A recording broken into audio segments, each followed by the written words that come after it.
Science perfection চ্যানেলে সকলকে স্বাগত। আজকে আমরা আলোচনা করব জলের ব্যতিক্রান্ত প্রসারণের কারণ, reason for anomalous expansion of water.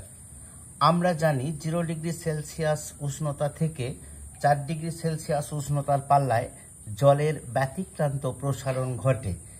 এর কারণ, নিম্ন উষ্ণতায় 2টি, 3টি বা 4টি জলের অণু হাইড্রোজেন বন্ধনীর সাহায্যে পরস্পর যুক্ত হয়ে H2O4, H3O6, H4O8 অণুগুচ্ছ গঠন করে। ফলে তাপমাত্রা বৃদ্ধিতে যতটা আয়তন বাড়ে, অণুগুচ্ছ গঠনের ফলে আয়তনের হ্রাস তার চেয়ে বেশি হয়। এজন্য সামগ্রিকভাবে আয়তনের হ্রাস হয়। উষ্ণতা 4 ডিগ্রি সেলসিয়াস অপেক্ষা বেশি হলে সৃষ্ট অণুগুচ্ছগুলি ভেঙে সাধারণ জলীয় অণুতে পরিণত হয়। তাই এক্ষেত্রে আয়তন সাধারণ তরলের মতোই বৃদ্ধি পায়।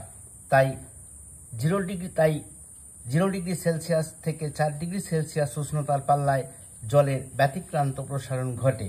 তাই 0 ডিগ্রি সেলসিয়াস থেকে 4 ডিগ্রি সেলসিয়াস উষ্ণতার পাল্লায় জলের ব্যতিক্রান্ত প্রসারণ ঘটে। আজকে এই পর্যন্তই। আমার ক্লাসটা চলার জন্য সকলকে ধন্যবাদ। ক্লাসটা ভালো লাগলে অবশ্যই একটি লাইক দেবে, বন্ধুদের সাথে শেয়ার করবে এবং চ্যানেলটিকে সাবস্ক্রাইব করবে। ধন্যবাদ।